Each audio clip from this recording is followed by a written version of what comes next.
मैं भी आज आपका स्वागत करता हूं हमारे चैनल श्री कृष्णा क्लासेस में। आज हम पढ़ने वाले हैं permutation and combination. Last classes में मैंने फैक्टोरियल के बारे में बता दिया है। आज जानते हैं परमुटेशन एंड कॉम्बिनेशन। परमुटेशन क्या होता है? परमुटेशन होता है अरेंजमेंट और कॉम्बिनेशन होता है सेलेक्शन। अरेंजमेंट कहने का मतलब है डेकोरेशन। अगर कोई 3 नंबर दिया हुआ है तो उसको कितने तरीक़ों से लिख सकते हैं। 1 2 3 कोई नंबर दिया हुआ है तो इसको हम कितने तरीक़ों से लिख सकते हैं। 1 3 2 2 1 3 3 2 1 2 3 1 और 3 1 2। इसके मैक्सिमम पॉसिबिलिटीज़ को मैंने लिख दिया है।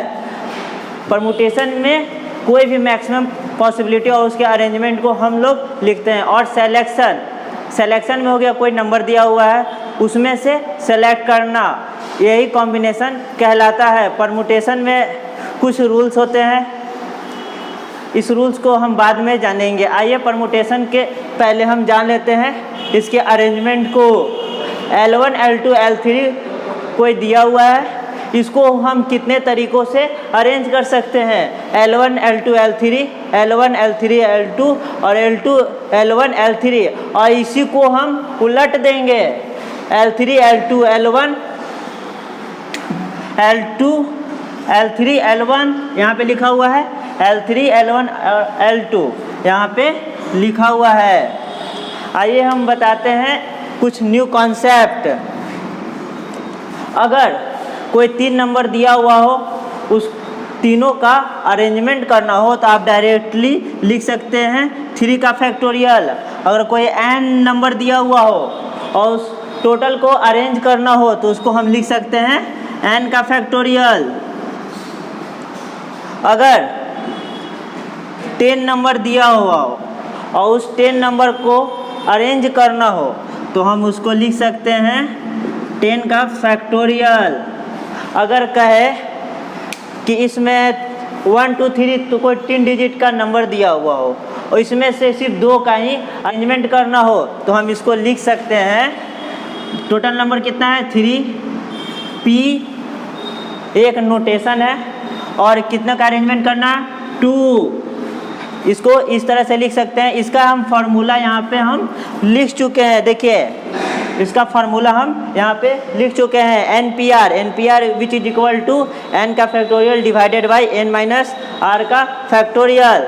एक क्वेश्चन के थ्रू हम समझ सकते हैं। आइए हम इसको कुछ प्रॉब्लम के थ्रू समझते हैं। यहाँ एक क्वेश्चन दिया हुआ है, अरेंज द 5 डिफरेंट कलर, मतलब 5 डिफरेंट कलर का अरेंजमेंट, उसको कितने नंबर ऑफ वे से हम अरेंज कर सकते हैं।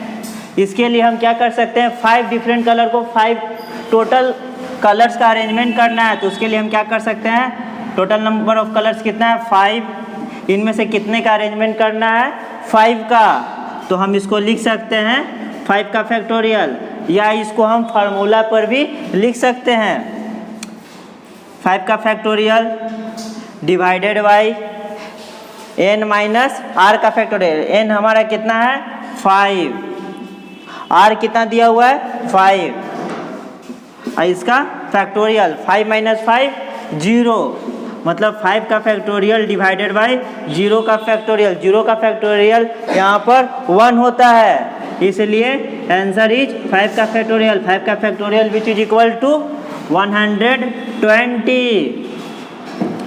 एक दूसरा क्वेश्चन लेते हैं। 4 डिफरेंट थिंग को अरेंज करना है कितने में से, आउट ऑफ 6 थिंग, मतलब टोटल नंबर ऑफ थिंग्स कितना है 6, जिसमें से हमको कितने का अरेंज करना है 4। तो हम यहाँ फार्मूला पर लिख सकते हैं 6 का factorial divided by n minus r। n कितना है 6 माइनस r कितना है 4। हम यहाँ पर लिख सकते हैं 6 का फैक्टोरियल डिवाइडेड बाई 2 का फैक्टोरियल। 6 का फैक्टोरियल कितना होता है 720 और 2 का फैक्टोरियल होता है 2। इसको हम सॉल्व करेंगे तो आएगा 360। आइए हम इसको कुछ न्यू प्रॉब्लम देखते हैं। आइए परमुटेशन एंड कॉम्बिनेशन के कुछ रूल जानते हैं, मल्टीप्लिकेशन रूल और एडिशन रूल। मल्टीप्लिकेशन रूल क्या होता है, जैसे a से b जाने का दो रास्ता है, एक इस वे से जा सकते हैं और एक इस वे से जा सकते हैं। मतलब टोटल नंबर ऑफ वेज कितने हैं? 2। और बी से सी जाने का 3 रास्ता, मतलब टोटल नंबर ऑफ वेज कितने हैं? 3। जैसे बी तो यहाँ से भी जा सकता है, बी तो यहाँ से भी जा सकता है, बी यहाँ इस रास्ते से भी जा सकता है। तो क्वेश्चन यह है कि ए से सी जाने का कितना वेज होगा, ए से सी जाने का कितना वेज होगा। अगर ए चाहे तो इस रास्ते से जा सकता है और इसके पास कितने ऑप्शन है? 3। ए यहाँ से यहाँ जाएगा और उसके बाद 3 ऑप्शन है। फिर ए इस रास्ते से जाएगा, हो सकता है कि यहाँ तक पहुँचकर ये तीनों में से किसी वे से भी जा सकता है। इसके लिए हम क्या कर सकते हैं? टोटल नंबर ऑफ वेज निकालने के लिए हम इसको मल्टीप्लाई कर देंगे। मतलब ए टू सी कितना हो गया? 2 × 3, मतलब नंबर ऑफ वेज कितना हो गया? 6। इसी तरह एक और क्वेश्चन के थ्रू हम समझ सकते हैं। अगर ए से बी जाने का 5 वेज दिया हुआ हो और बी से सी जाने का 10 वेज दिया हुआ हो, 10 वेज, तो बता सकते हैं आप ए से सी जाने का कितना वेज होगा? हाँ, 5 × 10, इसको हम मल्टीप्लाई कर देंगे, कितना हो गया? 50। इसी तरह एक एडिशन रूल भी होता है। एडिशन रूल कहने का मतलब एक सिनेमा हॉल दिया हुआ है जिसमें से 5 एग्जिट गेट दिया हुआ है, 5 एग्जिट गेट दिया हुआ है। इसको हम इस तरह से लिख सकते हैं, अगर हम अंदर हैं तो हम किसी भी गेट से जा सकते हैं, हम किसी भी गेट से एग्जिट कर सकते हैं। मेरा मन किया तो हम इससे एग्जिट कर सकते हैं, मेरा मन किया तो हम इससे कर सकते हैं, मेरा मन किया तो हम इससे कर सकते हैं। अगर मेरा मन किया तो हम इधर से करेंगे, मेरा मन किया तो हम इधर से करेंगे। तो कितना हो गया? 1 2 3 4 5 number of ways to exit कितना है? 5। हम इसको एक और क्वेश्चन के थ्रू समझ सकते हैं। एक क्वेश्चन दिया हुआ है कि एक एग्जाम में 4 क्वेश्चन दिया हुआ है। कितने क्वेश्चन दिए हुए हैं? Number of question 4। इस क्वेश्चन को सॉल्व करने का 2 तरीका दिया हुआ है इसमें। मतलब एक क्वेश्चन का 2 चॉइस दिया हुआ है। मतलब एक क्वेश्चन है, कुछ भी दिया हुआ है जिसका ऑप्शन कितना है? 1 और 2। इसमें से आपके पास 2 चॉइस है, इसमें से आप किसी को भी टिक आउट कर सकते हो। तो मतलब एक क्वेश्चन को सॉल्व करने का कितना तरीका? 2 वेज। इसी तरह क्वेश्चन नंबर 2 को सॉल्व करने का कितना तरीका? 2 वेज। क्वेश्चन नंबर 3 को इसी तरह सॉल्व करने का कितना तरीका? 2 वेज। क्वेश्चन नंबर 4 को सॉल्व करने का कितना तरीका? 2 वेज। इसी तरह हम कर सकते हैं एक क्वेश्चन को 2 वेज, दूसरे क्वेश्चन को भी 2 वेज, तीसरे क्वेश्चन को भी 2 वेज। हम लिख सकते हैं 2 के पावर 4। आइए अब हम कॉम्बिनेशन पर जाते हैं। कॉम्बिनेशन होता है किसी भी नंबर का सिलेक्शन। हम एक एग्जांपल के थ्रू समझ सकते हैं। किसी भी टीम का सिलेक्शन होता है। एक क्रिकेट टीम लेते हैं जिसमें 15 प्लेयर्स होते हैं। 15 प्लेयर्स में से कितने प्लेयर्स खेलते हैं? 11। तो इसलिए उसका कॉम्बिनेशन हम बना सकते हैं।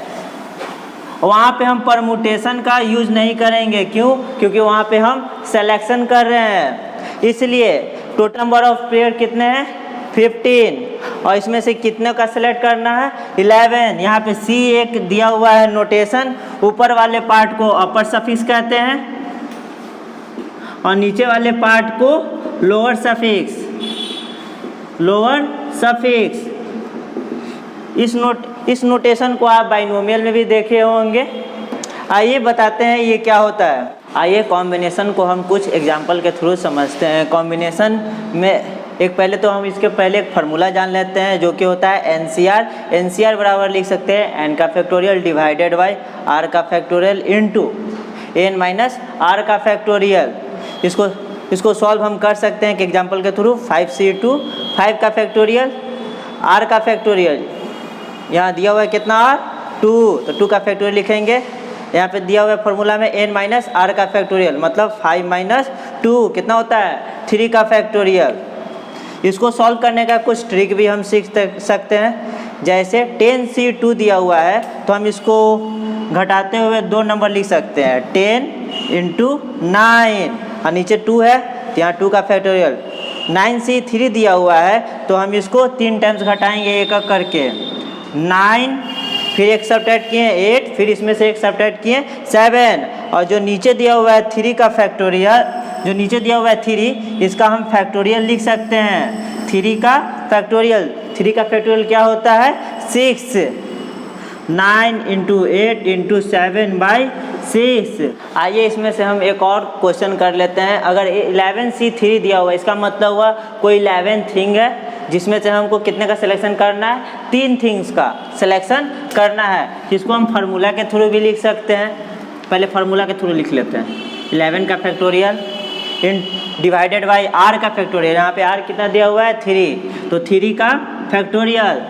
फिर फार्मूला क्या होता है n माइनस r का फैक्टोरियल, तो 11 माइनस 3 कितना हुआ 8, तो 8 का फैक्टोरियल। ये हो गया फार्मूला के थ्रू। हम इसको शॉर्ट ट्रिक से भी कर सकते हैं।